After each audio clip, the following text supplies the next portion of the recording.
Assalamu alaikum dear students, hope you are fine by the grace of Almighty Allah. Welcome to NIEVS Home School. I am Sabrina Haq, assistant teacher of science, National Ideal English Version School, Day Shift. Dear students, today I am going to take a chemistry class on the based on creative question and its answer from chapter 5. So let us move forward to today's topic. Dear students, name of the chapter is chemical bond. The first question we will discuss that is from exercise first CQ. There is a atomic structure of X. Here in the X has 1 2 3 4 5 6 7 8 electron, and in Y it has 1 2 3 4 5 6 7 8 9 10 11 12 electrons. Here X and Y are symbolic, not symbol of any element. Now come to first question, what is covalent bond? Second question, why is there a difference in the size between sodium and sodium ions? Third question, what kind of bond is there in the compound YX of the stem? Explain. And D, though X is capable of forming both covalent and ionic bond, element Y never goes into covalent bond. Explained with logic. The first question answer, what is covalent bond? The answer is by sharing electrons, non-metal atom achieve octet or dual structure of electron and make stable bondage is called covalent bond. Now come to question answer B. Question was, why is there a difference in the size between sodium and sodium ion? There is a difference between the structure of sodium and sodium ion.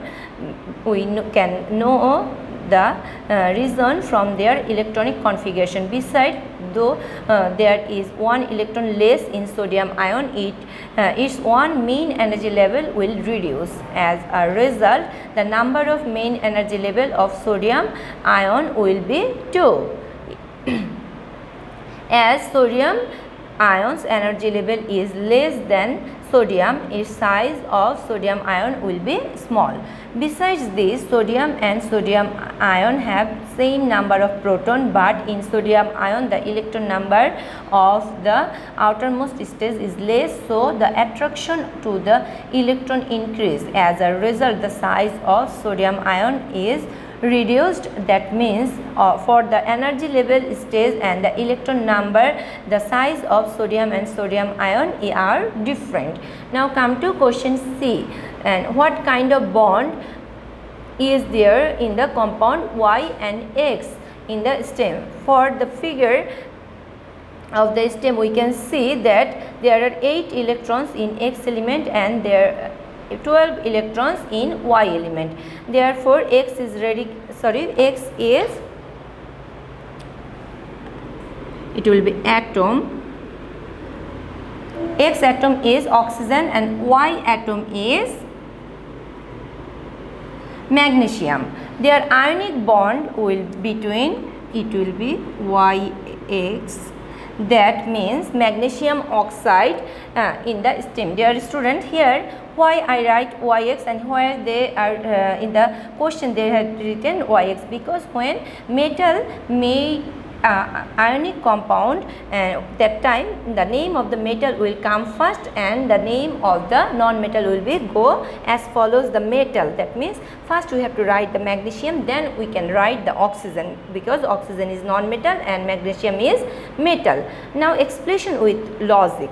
Between cation and anion, which bond is made by fixed electric attraction force is called ionic bond. Every atom wants to achieve electron configuration of the nearest inert gases for gaining stability. Here oxygen electronic configuration is 1s2 2s2 2p4. Neon's electronic configuration is 1s2 2s2 2p6, and magnesium electronic configuration is 1s2 2s2 2p6 3s2.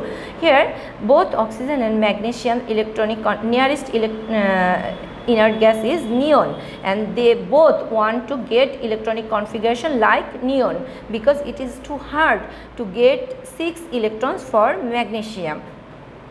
from the electronic configuration, we can see that there are 2 electrons in the last orbit of magnesium. For achieving electronic configuration of inert gas, magnesium need 2 electrons to leave or 6 electrons to accept. But it is easy for magnesium to leave 2 electrons instead of accepting 6 electrons.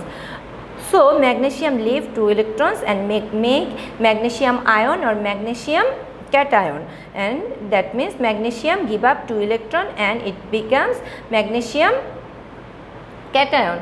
And in this way it is impossible for oxygen to leave 6 electrons so and become like helium, but so oxygen accept 2 electron and makes oxygen anion, and oxygen, that means it take the 2 electron which is released by magnesium and it becomes magnesium anion or oxygen anion or oxygen ion, and produce oxygen ion attract by the magnesium ion and form magnesium oxide. That means by donating and accepting electron between magnesium, that is cation, and oxygen, that is anion, magnesium oxide is made by fixed electric attraction. So we can say that magnesium oxide is ionic compound and ionic bond is present in it. Dear students, now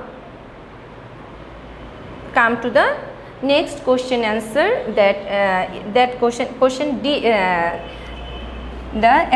once D will be your homework. Then question was though X is capable of bonding both covalent and ionic bond, element Y never goes into covalent bonds. Explain with logic. Dear students, we know non-metal can't make both ionic bond and both covalent bond. Here in question answer C, we already learned how the non-metal, that means oxygen, made the ionic bond with magnesium, and we know when 2 oxygen atom come closer and it by sharing 2 electrons in it produce a covalent bond between 2 oxygen and produce oxygen molecule.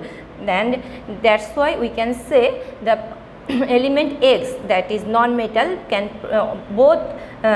can make both covalent compound and ionic compound, but when it is matter of Y, then Y is a metal, but metal can't share the electrons, it only can donate the electrons. That's why the metal can only form the ionic compound, not the covalent compound. That's why the non-metal, that means element X or oxygen, can create both covalent and ionic bond, but element Y, that is magnesium, never goes for covalent bond, because metal do not share the electron, it only wants to give up the electrons or donates the electrons. And D will be your homework along with CQ 2D. Now come to next question. Next question is read the following stem and answer the question.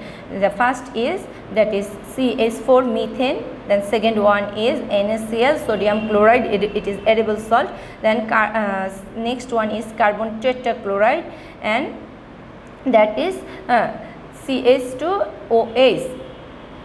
Now come to what is covalent bond. That is common question that in your exercise question 1 and 2, and second question is why water is the polar compound. Explain. Now question C is which compound of the stem is formed crystal. Explain. And question D will be the compound B of the stem soluble in water, but compound C is not. Analyze. The first question answer already we discussed in question answer 1, that's why we will not discuss this. Now come to question answer of B, why water is polar compound. Then water is a covalent compound. After bond formation in water, that means hydrogen, here is H2O, that means hydrogen and oxygen both are non-metal. When two non-metal made a bond by sharing the electron, we know that is the covalent bond.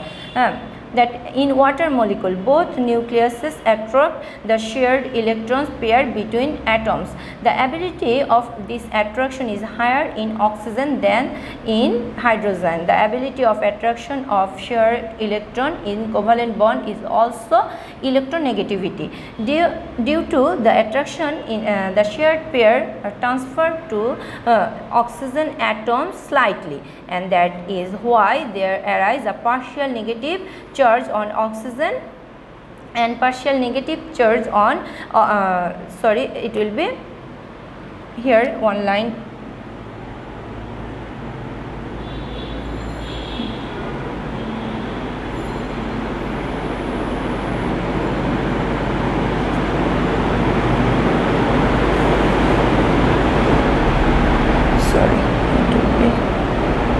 On oxygen and partial positive charge on hydrogen atom, and this phenomena is called the polarity of covalent compound. Look, there is oxygen atom and this is the hydrogen atom. Here is written del minus, this is the polar sign, and del minus means it become partial negative charge, and here del plus it is means the oxygen hydrogen get partial positive charge. And come to the next question answer. Who is compound of the stem is from the crystal? You will get this question answer in the how the formation of crystal experiment, that activity you will get the total answer. You can follow the textbook for this answer. The question answer is compound sodium chloride is from crystal. In your stem there is written methane, sodium chloride, carbon tetrachloride, and among of these the sodium chloride from crystal.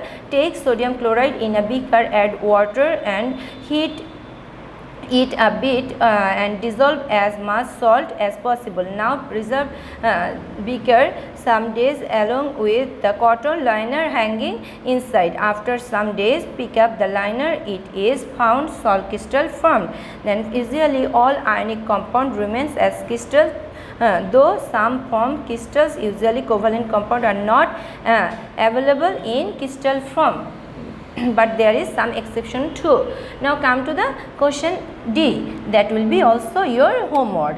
And the compound B of the stem insoluble in water, but compound C is not analyzed. Here compound B is sodium chloride and compound D is carbon tetrachloride, and we know sodium chloride is ionic compound, and we know water is a polar solvent or polar compound, because here the partial in question answer B we already discussed for the electronegativity of the higher electronegativity of oxygen, there the partial negative and partial positive charge produced in water because of the attraction with that sodium. We know sodium has the positive ion and chlorine has the negative here in the sodium it is metal and chlorine it is non-metal. Sodium is ion and chlorine ion they produce by donating and by accepting electron, and between the attraction force of the cation and anion they form the ionic compound. But when the water positive charge and water negative partial positive and negative part attract with that sodium and chlorine, that means oxygen attract the sodium and hydrogen partially positive part attract the chlorine ion, that time they dissolve in water. But here carbon tetrachloride also a carbon tetrachloride not a polar compound or it is a covalent compound. That's why there is no positive or negative part in here. That's why it is not attracted by water and it can't it is not soluble in water, and this will be your answer. Dear students, your homework is CQ 2's D and CQ 1's D. This is your homework number 15. Dear student, I have finished my today's topic. Hope you have understood this chapter is too much important for you. Read the chapter again and again. Do the SW and submit it regularly. Thank you. Allah Hafiz.